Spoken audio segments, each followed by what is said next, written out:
All right, today we're going to talk about the C major scale and a couple of different approaches to playing that scale. So just a quick note on fingering here. There's a whole lot of different ways that you can finger scales on the piano, but every hand is made differently. So this approach might work really well for you, or another one might work better, and we'll be covering different ones later on in other videos.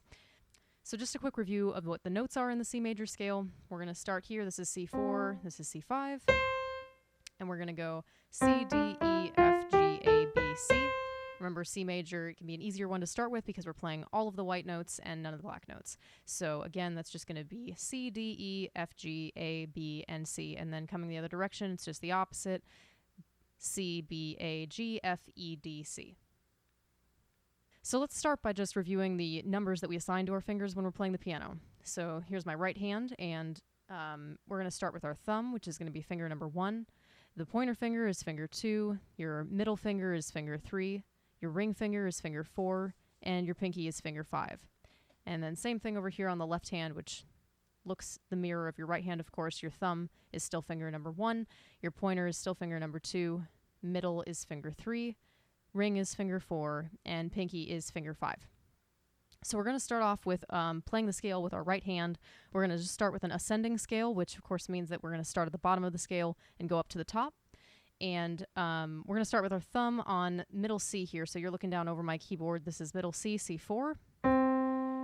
And we're going to start with our thumb there. So I'm going to show you a method where we're going to cross our thumb under our other fingers. And that method is going to look like this.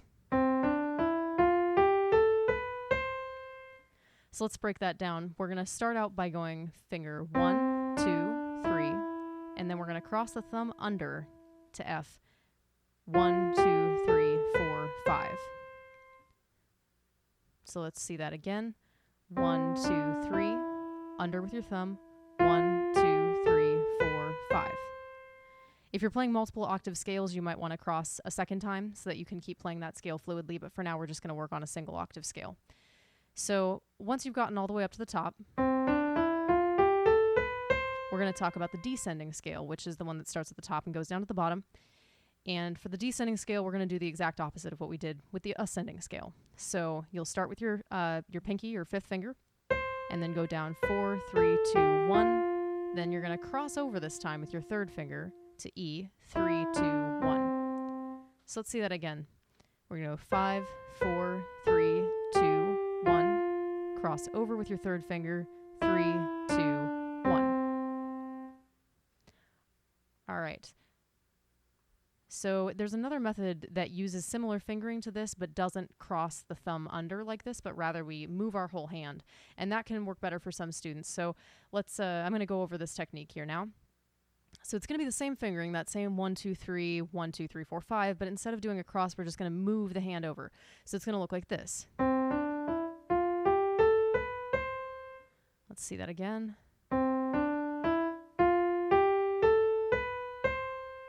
And now to break that one down, we've got 1, 2, 3. Move your whole hand over. 1, 2, 3, 4, 5.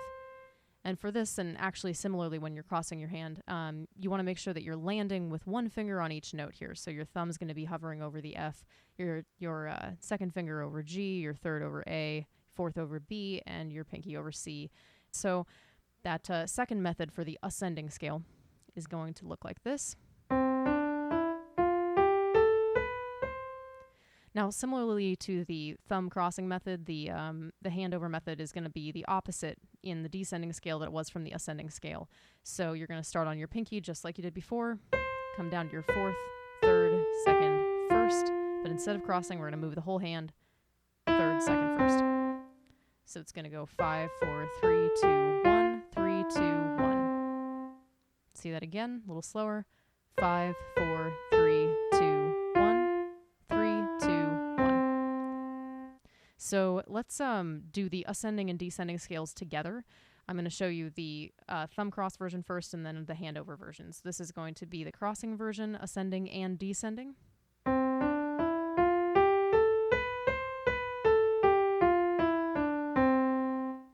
And then with the handover.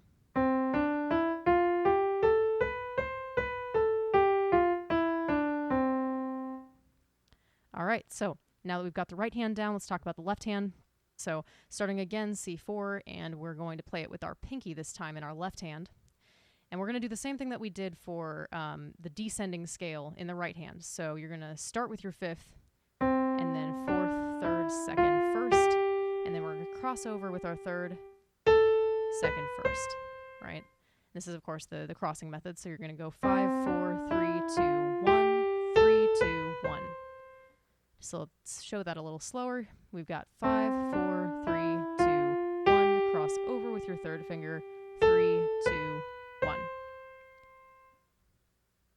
And then the descending scale is going to be the exact opposite, just like it was in the right hand. So you're going to go 1, 2, 3, under with your thumb. 1, 2, 3, 4, 5. Let's do that again a little slower. 1, 2, 3, under with your thumb. 1, 2, 3, 4, 5. Now, same thing as with the right hand. The hand over method's got the same fingers, but we're going to move the whole hand instead of crossing the thumb or the third finger. So we'll have 5, 4, 3, 2, 1. Move your whole hand. 3, 2, 1.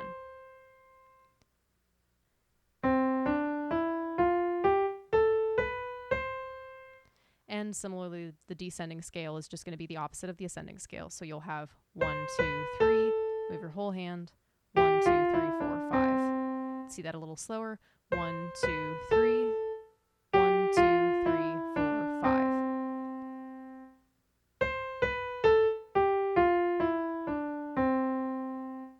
All right, so just to show the ascending and then descending scale together, we're going to do the cross method first here with your left hand.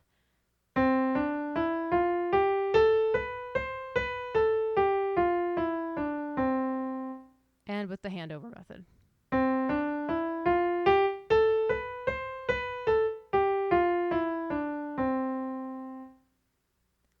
So in terms of practicing scales, there's a lot of different ways that you can do that. I recommend that you work on memorizing the notes and the fingering, note accuracy. You can work on all of these things separately, but I also really highly recommend the use of a metronome. I'll be doing another video later on about metronome use in practice, so be sure to check that out, and I will link to it in the description once I have that one up. Until then, keep playing.